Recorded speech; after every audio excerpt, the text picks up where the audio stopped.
In this video, I am going to be demonstrating how to pour up a study model. I have a maxillary impression here and a mandibular impression here that I will be using to demonstrate. I'm going to go ahead and start off with my stone. Because I'm going to pour up 2 impressions, I'm going to use a little bit extra. It depends on what you are going to be pouring up, whether it's just one or the other, how much you will need. But because I'm going to use both, I'm going to use a little bit of extra stone here. And make sure that you have your PPE on, like your mask. All of this stuff does kind of, as you can tell, get very messy and dust flies and all of that, and you don't want to inhale any of this material. First thing I'm going to do is I'm going to turn on my water. I always like to keep the pressure low so that way when I start to incorporate my water with my stone powder here, that I am adding a little bit at a time. If you add too much water, your material will be very runny and it will take longer for it to set up and harder to put this material inside of your impression. So I let it get about room temperature. The hotter the water is, the faster it'll set up. The colder the water, the slower it will set up. So I get room temperature water. I start by adding just a little bit, and then I will start mixing. You can tell that it's kind of chunky almost, and that's how you know you still need to add some water. You need your powder and your liquid to be fully incorporated. You almost want your mixture to be something of like a frosting or kind of like a pancake powder. So that way when you, like I said, put it into your impression, you have a good mixture. This is ultimately the texture and consistency that I want my stone to be in.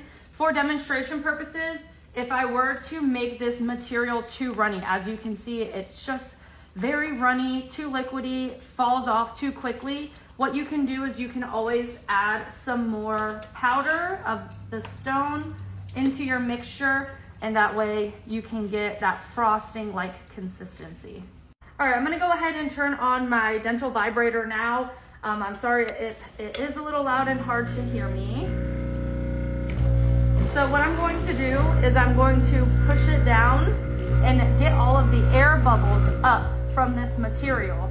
As they come up, I'm going to pop the air bubbles and keep pushing down and popping the material as those air bubbles start to surface.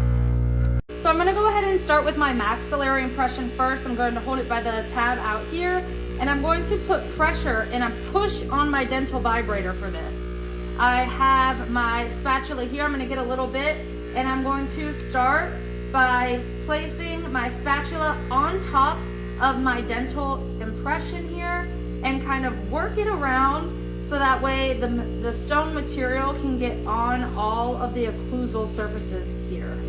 So I kind of almost want to layer it. As you see these bubbles come up, once again, you want to pop them.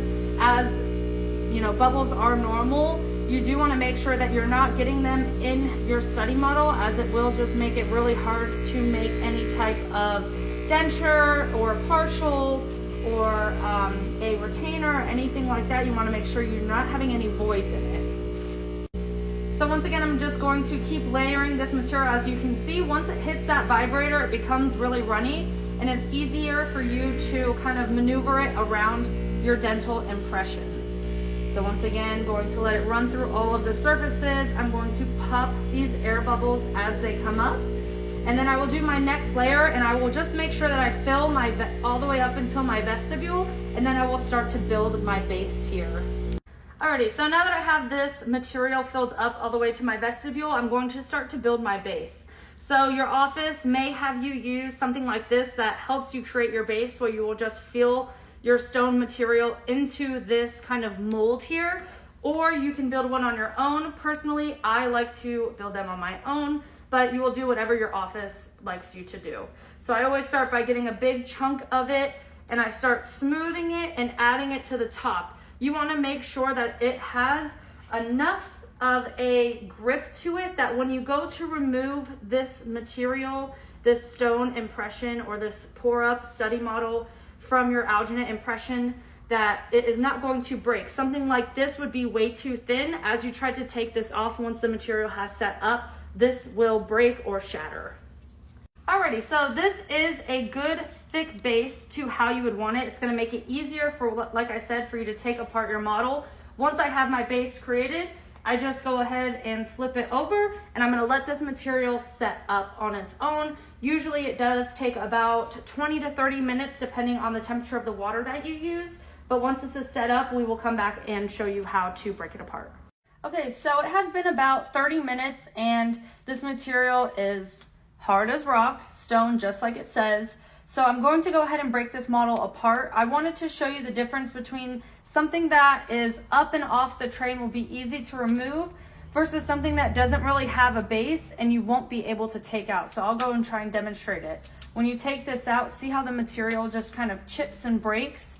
You can't really get it out of here, and then it cracks in half. So having that base is really important so that way you can make sure that you are getting a good study model once you remove it. I'm going to go ahead and remove this one now. I'm going to gently wiggle and see how easily this one comes off. I have a little piece of alginate back here, but that's fine. And now we have a really good study model here. It has a nice thick base.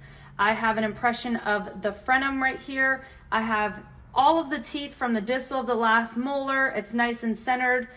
So if your office does have this and you use it to trim, this is similar to what it will look like. Basically, you're just going to get off any of this extra material here and make it nice and smooth so that way when you send it to a lab or when you make a retainer or something like that, it is nice and trimmed up.